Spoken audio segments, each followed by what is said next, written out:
ndabaramukije mwese abageze ku rubuga rw'injyana mu byiza.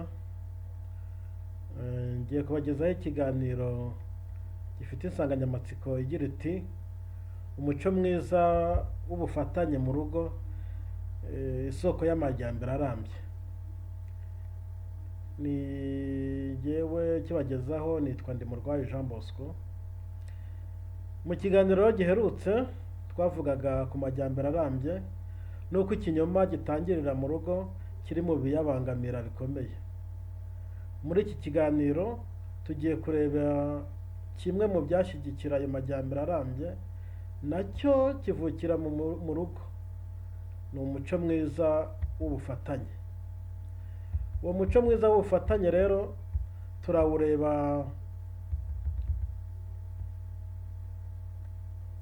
mu buryo butandukanye, ariko by'umwihariko ni ikiganiro kiri mu rwego rw'intego ya kabiri y'urubuga rw'injyana mu byiza, ariyo igamije gutanga umusanzu ku guteza imbere umuco mwiza.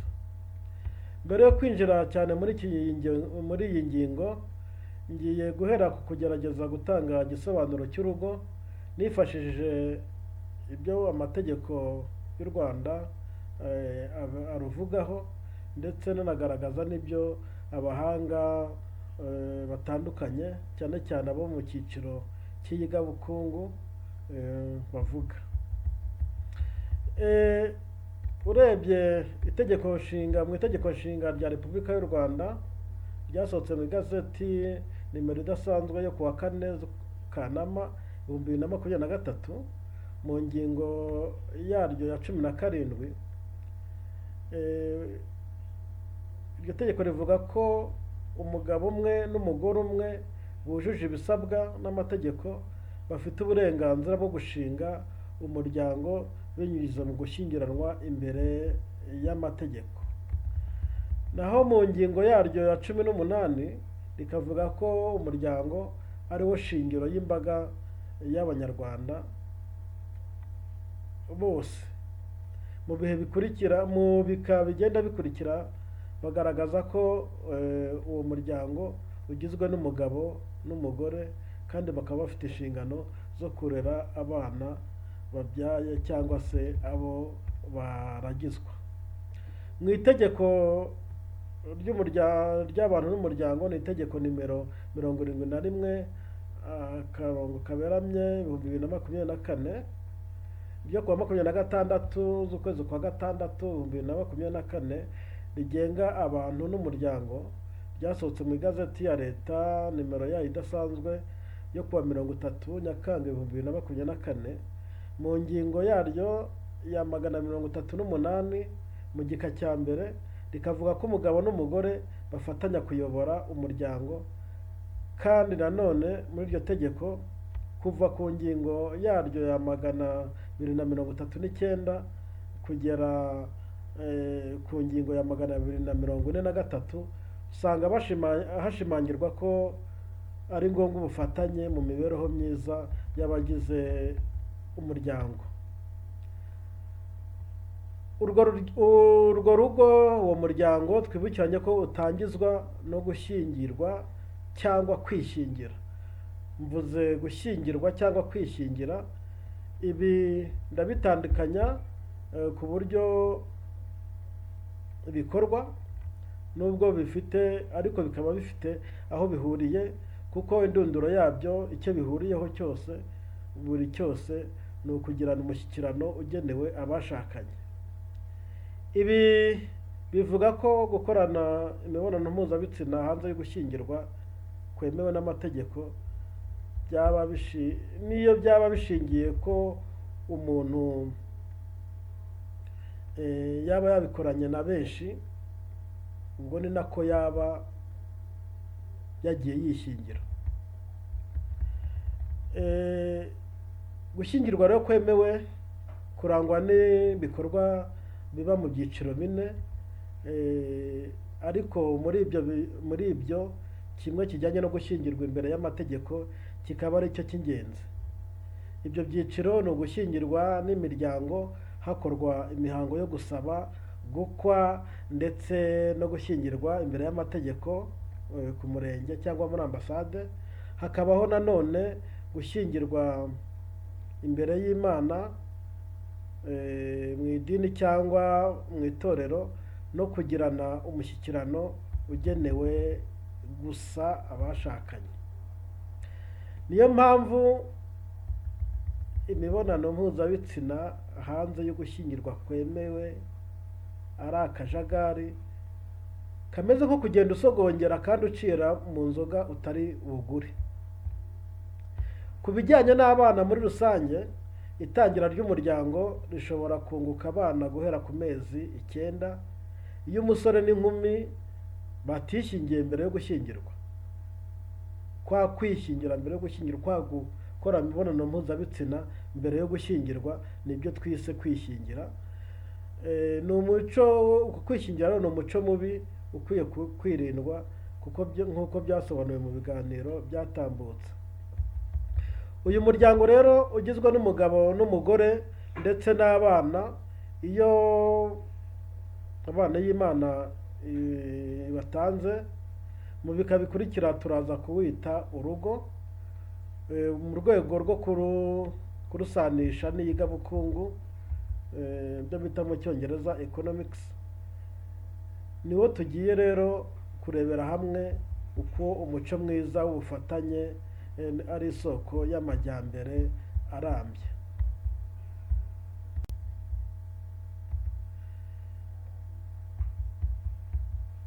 Ku bijyanye n'abana muri rusange, itangira ry'umuryango rishobora kubunguka nk'uko nabivuze guhera ku mezi 9 iyo umusore n'inkumi batishingiye mbere yo gushyingirwa. Dukomeje ku bijyanye noneho na rwa rugo rwacu, mu iyigabukungu shingiro, ibi twakwita microeconomics mu rurimi rw'Icyongereza, bavuga ko urugo rufite inshingano 3 z'ingenzi. Inshingano ya mbere ni ugutanga imbaraga zirema abantu, ibintu na serivisi mu mibereho ya muntu kuri iyi si. Mu rurimi rw'Icyongereza ni ibyo bita muri make labor. Inshingano ya kabiri ni ukuzigama ibizafasha abejo, gutanga imbaraga zirema abantu, ibintu na serivisi bikenewe mu mibereho ya muntu kuri iyi si. Tugenekereje mu rurimi rw'Icyongereza nibyo bita saving. Naho inshingano ya gatatu ni ugukoresha bwa nyuma abantu, ibintu na serivisi bikenewe mu mibereho myiza ya muntu kuri iyi si. Muri make mu rurimi rw'Icyongereza twavuga ko urugo ari final consumer. Muri izo nshingano zose rero uko ari 3, ziriya zo kurema abantu, gufasha Imana kurema abantu, ibintu na serivisi, izo kuzigamira ejo hazaza, ndetse n'izo gukoresha bwa nyuma ibikenewe mu mibereho myiza ya muntu, byose usanga hakomeje kugenda hagarukamo ijambo ibikenewe mu mibereho myiza ya muntu kuri iyi si. Umuntu yakwibaza ngo ibyo bikenewe ni ibihe, byajya mu bihe byiciro.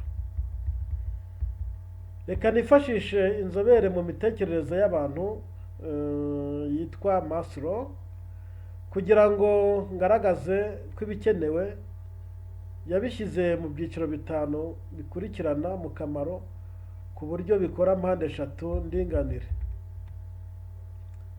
Ibyo byiciro uhereye ku cyiciro cy'ibanze, ni icyiciro yise kiri ku rwego rwose ku murongo wo hasi, ni icyiciro cy'ibikenewe yise ibikenewe by'ingenzi. Buri muntu wese na leta muri rusange bafite inshingano z'uko ibi by'ibanze biboneka kuri buri muntu wese, kuko ibi nibyo iyo bibuze umuntu aba yahita ashaka guhita atakaza ubuzima. Bigizwe rero ahanini n'ibiribwa, amazi n'ibindi byose byatuma umuntu aramutse abibuze ashobora guhita atakaza ubuzima. Hakurikiraho igice cya kabiri kijyanye n'ibyo umuntu akenera kugira ngo ubuzima bube bwiza. Yacyise ibifasha umuntu kugira ubuzima bwiza n'umutekano. Iki cyiciro kigizwe ahanini na serivisi z'ubuzima, kubona umurimo, serivisi z'umutekano, kugira umutungo, kugira umuryango no kwakirwa n'abantu. Icyiciro cya gatatu kigizwe ni ibikenewe kugira ngo umuntu yumve ko afite abamwitayeho, nibyo twakwita gukundwa no kugira umuryango. Ibi bikenewe iyo bibuze umuntu ashobora kubaho yigunze ndetse akaba yageraho akumva no kubaho nta gisobanuro bifite. Ku rwego rwa kane haza ibikenewe bifasha umuntu kumva ko yifitiye icyizere kandi afite agaciro mu bandi, ni ibyo twakwita ukwiyizera no kugira agaciro. Ibi bikenewe byo ku rwego rwa kane bifasha umuntu kugira uruhare mu bikorwa by'iterambere, byaba iry'ubukungu, imibereho myiza cyangwa iry'utukikije aho ari. Ku rwego rwa gatanu hari ibikenewe kugira ngo umuntu abe atengamaye mu bisekuruza bizakurikirana, yubashywe kandi ari ikirangirire. Twabyita kugira icyubahiro no kuba ikirangirire. Umuntu nabyo arabikenera ko bizahoraho. Nubwo rero buri muntu wese cyangwa se buri wese abikenera ku rwego rwe, ariko muri rusange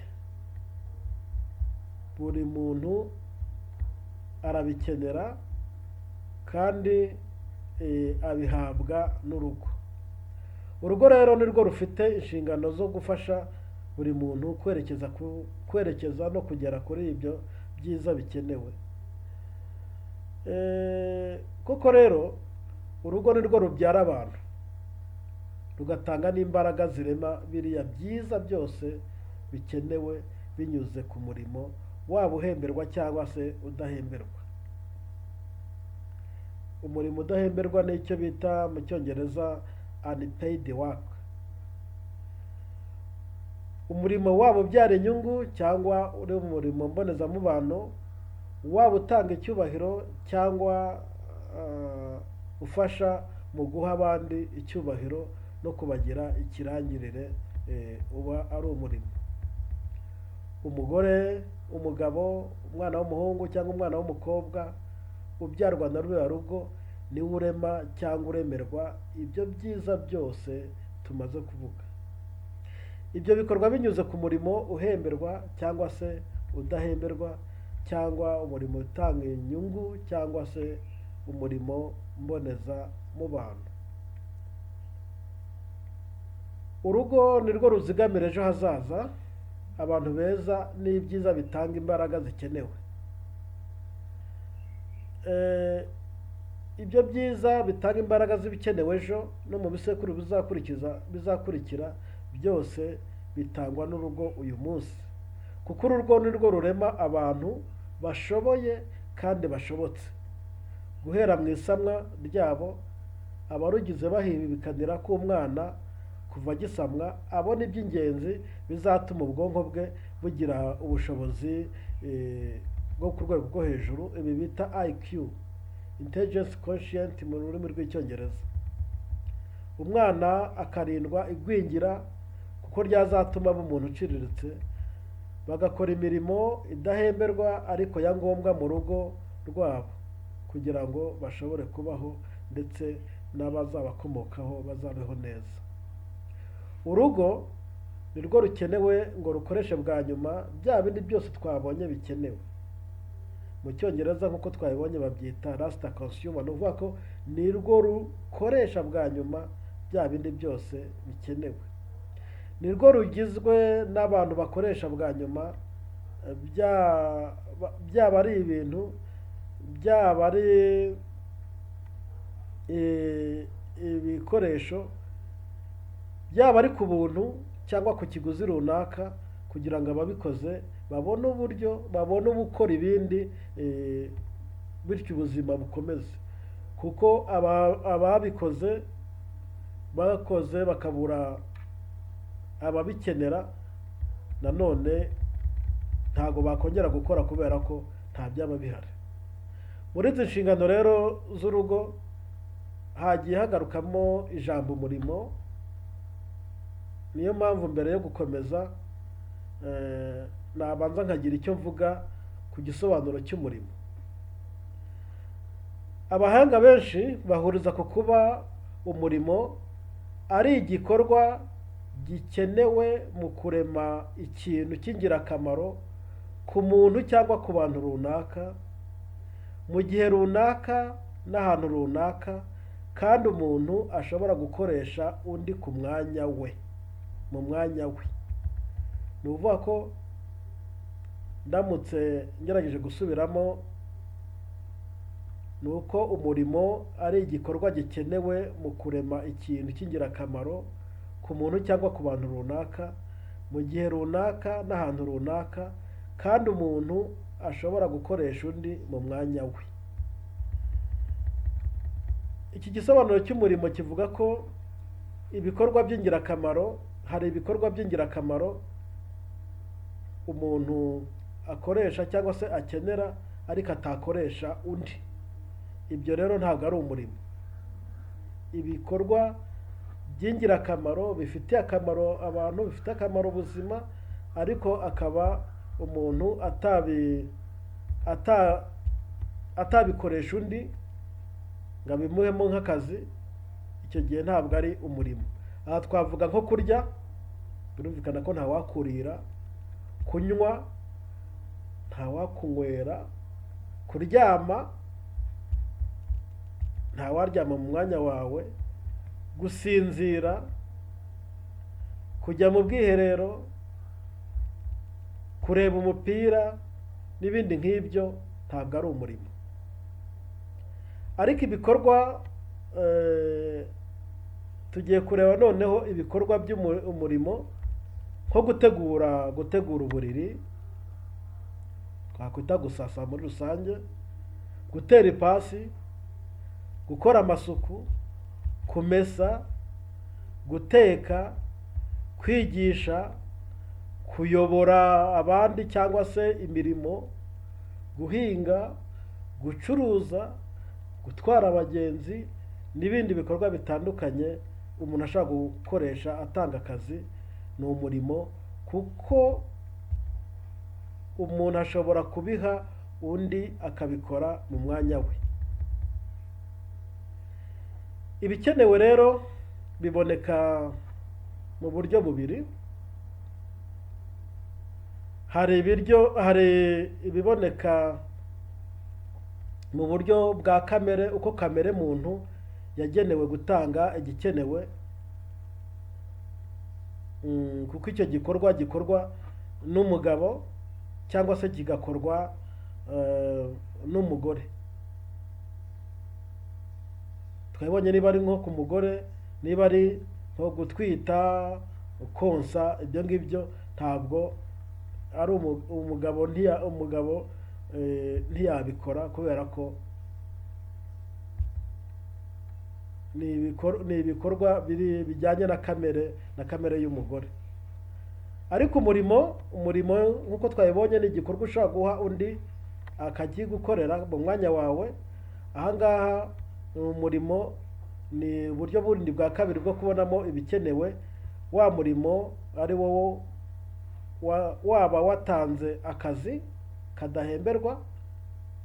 Umurimo ushobora gutanga akazi kadahemberwa, unpaid work, cyangwa ugatanga akazi gahemberwa umushahara, cyangwa gatanga inyungu. Iyo ukoze ishoramari uba uzabona inyungu, uba uzabona umusaruro, cyangwa se ariko iyo ukoreye undi uba uzabona umushahara. Icyo gihe rero umurimo ushobora gutanga akazi gahemberwa, cyangwa se ugatanga akazi kadahemberwa, cyangwa kadatanga gafite inyungu cyangwa kadafite inyungu, izi nyungu zigabanywa z'amafaranga. Gusa byose byaba biriya bikenewe biboneka ku buryo bwa kamere, uko kamere yagennye ko umuntu abitanga, ndetse na biriya by'uko biboneka binyuze mu murimo, byose bihuriye kuba bikenera ikintu gikomeye cyitwa umwanya. Umwanya ni ukuvuga ngo byose bikorwa mu gihe runaka, ntabwo bikorwa hadakoreshejwe icyo kintu cyitwa umwanya. Urugo rero ni rwo rutunze uyu mwanya mu biganza byarwo. Umunsi ugira amasaha 24. Ubushakashatsi bwinshi buhuriza ko amasaha yo kuryama, yo kuruhuka ari 7 kugeza ku 8, hagasigara amasaha 16 agomba gutanga ibyo byose, ibyo kamere yagennye ko buri muntu ashobora gutanga, guha abandi, ndetse no gukora umurimo. Aha rero niho haza umuco mwiza w'ubufatanye, kugira ngo ya masaha 16 akoreshwe muri za nshingano z'urugo uko ziri mu byiciro bitatu kuko twabibonye. Ave turebe duhereye ku nshingano ya mbere, gufasha Imana kurema abantu, ibintu na serivisi bikenewe n'abantu. Kuzigamira abejo, ubushobozi bwo kuzafasha Imana kurema abantu, ibintu na serivisi bikenewe, no gukoresha bwa nyuma ibintu na serivisi bikenewe kugira ngo bigire imibereho myiza. Duhereye mu gufasha Imana kurema abantu, nubwo bishobora gukorwa hakoreshejwe ikoranabuhanga, ariko uruhererekane rw'abantu rukeneye byanze bikunze ukubaho k'umugabo no kubaho k'umugore, ntawabishidikanyaho, kandi ubufatanye burigaragaza. Ubwo rero nta muntu uriho udakomoka ku bufatanye bw'umugabo n'umugore, n'iyo ubwo bufatanye bwaba butazwi, butanyuze mu mucyo, cyangwa se butishimiwe, ni ngombwa ko mu gutanga ibikenewe mu rugo n'ahandi hakenewe ubufatanye hagati y'umugabo n'umugore, kandi byose bakoresheje ya masaha twabonye basigarana nyuma yo kuruhuka. Ave dufate ko havuyemo amasaha 10 yakoreshejwe mu kazi gahemberwa, kuba bafite nk'akazi gahemberwa, haba hasigaye amasaha 6. Muri ayo masaha 6 niyo agomba kubonekamo za nshingano udashobora gukorera abandi, udashobora gukorerwa n'undi. Ni bya bikorwa bigizwe na kamere, kuko bijyanye na kamere, nko kurya, guha urukundo mugenzi wawe, guhuza urugwiro mu buriri, gutwita, konsa umwana, gukundwa no gukunda. Ibyo byose ni ibikorwa nabyo byanze bikunze bigomba bifata umwanya, kandi bijyanye na kamere. Hari kandi n'imirimo udafitiye ubushobozi bwo guhemba uyikora, cyangwa se yatuma uramutse ushyizeho uyikora yakwinjirira mu buzima. Aha ngaha twavuga nko gusasa, gutera ipasi, kumesa, gukora amasuku n'ibindi. Ubufatanye rero mu gusaranganya umwanya mufite, ni ngombwa kugira ngo izo nshingano zose zikorwe kandi zikorwe neza. Twabonye ko nko ku bafite akazi gahemberwa, wenda ya masaha 10 agiye muri gahunda y'ako kazi, ariko hari ya masaha 6 yonyine basigaranye bagomba gukoramo biriya bintu byose. Hari imirimo rero muvanamo umusaruro nk'umushahara cyangwa inyungu zo kubona ibyo mukeneye bitewe n'ibyo mwashoye, nko mu buhinzi, ubucuruzi, gukorera abandi cyangwa se ibigo runaka, n'indi mirimo izakenera ubufatanye kugira ngo haboneke ubushobozi buhagije bwo kwita ku mibereho myiza y'abagize urugo. Bwa kabiri, nk'uko twabibonye, urugo ni rwo rushinzwe kuzigamira ejo ibyiza. umwana ushoboye kandi ushobotse azaturuka mu rugo aho bazigama igihe cyo kumuha uburere, kumutoza ikinyabupfura, kumushyira mu ishuri, kumurinda ibyamwangiza, kumufasha gukora imyitozo yahawe ku ishuri n'ibindi. Nanone kandi ibintu bizakenerwa n'abejo bikomoka ku kuzigama urugo rukora uyu munsi. Ishoramari bakora bigomwa ibyo bagakoresheje uyu munsi kugira ngo ejo hazaboneke ibyiza byisumbuye, inguzanyo bafata bakazikoresha neza kugira ngo ejo hazaboneke ibyiza byisumbuye ku bihari uyu munsi. Ibyo byose ni ukuzigama. Ariko nyiri ku kuzigama naboneraho kuvuga gato ku muco mwiza wo kuzigama abantu dukwiye kwitoza, dukwiriye kugenda dukunda gushaka uburyo twawitoza, aho abahanga batandukanye bahuriza ku kuba nibura urugo rwagombye guhora ruzigamiye ibihe by'amage, ibiribwa byarutunga nibura mu gihe cy'amezi 3. Ibiribwa cyane cyane bigizwe n'ibinyampeke n'ibinyamisogwe, ku buryo habayeho ibihe by'amage, habayeho ibihe bibi cyane, muri icyo gihe baba barazigamye ku buryo baba bafite ibi byababeshaho mu gihe cy'amezi 3. Fashe nk'urugero, hakaba nko buri rugo rukaba buri gihe ruzigamiye kilogarama 18 z'umuceri cyangwa se z'akawunga na kilogarama 18 z'ibishyimbo kuri buri muntu ugize umuryango, kuko ikigereranyo cy'ibyo yateganyizwa kurya ku munsi usanga ari ibice 2, 0.2 ku binyamisogwe ndetse na 0.2 ku binyampeke. Ku bahinzi ariko nabo bagomba guteganya ibyo ngibyo, bo bashobora kunganirwa ndetse n'ibinyabijumba ndetse n'imboga biri mu murima, ariko nabyo dutekereza ko bya bihe bibi bishobora kuza bikabyangiza ntibabibone. Ibyo rero bigatangira gukoreshwa, ibyo byaba byaziganywe buri gihe byatangira gukoreshwa ari uko ibindi habonetse ibisimbura. Bivuga ko buri gihe buri rugo rwagombye kuba rufitiye buri muntu ibiro 18 by'ibinyamisogwe rumuzigamiye n'ibiro 18 by'ibinyampeke bimuzigamiye. Buri rugo rero rwakora umwitozo rukareba kandi rukagenda rutera intambwe mu kugera kuri iyo ntego, atari ukuvuga ngo ni abafite ubushobozi gusa cyangwa se na bose, ingo zose birazireba.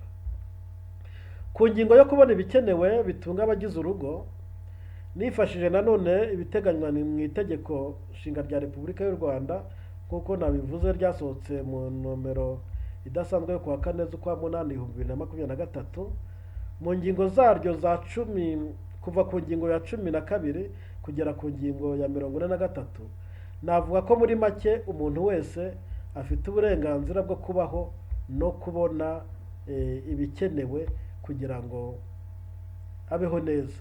Ntabwo bihagije gusa kubaho, ahubwo agomba no kubona ibikenewe kugira ngo abeho neza. Ubufatanye rero mu bagize urugo ni ngombwa kugira ngo ubushobozi buhari, bwaba bukomoka ku bijyanye na kamere y'umugabo cyangwa y'umugore, ku mirimo ihemberwa n'idahemberwa, ku nyungu zibyarwa n'ibyakozwe n'umwe mu bagize urugo, butahiriza umugozi umwe mu kubonera abarugize ibikenewe mu mibereho yabo. Ngana ku musozo, hashingiwe ku inshingano z'urugo ari nawo muzi kamere y'amajyambere yose, ni rwa rugo rukorerwamo ibikorwa bishingiye kuri kamere Imana yahaye umugabo cyangwa yahaye umugore, ni rwa rugo rukorerwamo imirimo idahemberwa, ihemberwa, ibyara inyungu cyangwa se mbonezamubano. Buri wese by'umwihariko umugabo n'umugore, kuko aribo bafatanyije kuyobora no kurera abana, agomba gukoresha neza igihe asangiye na mugenzi we, nta kuvunisha mugenzi wawe.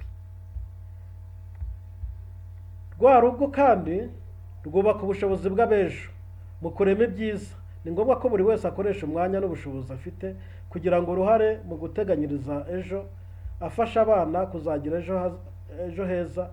Abo bana nibo bazavamo abantu bashoboye kandi bashobotse, ashyiraho ibikorwa bizakomeza kubabyarira inyungu, ndetse akagira n'imyitwarire ituma batazasigarana ipfunwe, kandi abana neza n'ibidukikije kugira ngo bitagira ingaruka mbi ku b'iki gihe n'abo mu gihe kizaza. Muri make, buri wese agomba kwirinda guhombya mugenzi we. Buri wese agomba kubyirinda. Rwa rugo kandi ni rwo rukoresha bwa nyuma ibyiza bikomoka ku musaruro w'ibikorwa bya buri wese cyangwa ibyazigamwe n'abandi. Ntawe ukwiye gukoresha umutungo w'urugo yishyura wenyine ibikorwa byo kwishimisha cyangwa byo kwinezeza. Rimwe na rimwe abikora hari mugenzi we urimo, we arakora ya mirimo akenshi idahemberwa. Ni ngombwa gusangira, buri muntu akirinda kurya mugenzi we. Murakoze rero. Ingo zikwiye guteza imbere ubufatanye, abazigize birinda kuvunishanya, bagaharanira kuraga ababakomokaho ibyiza,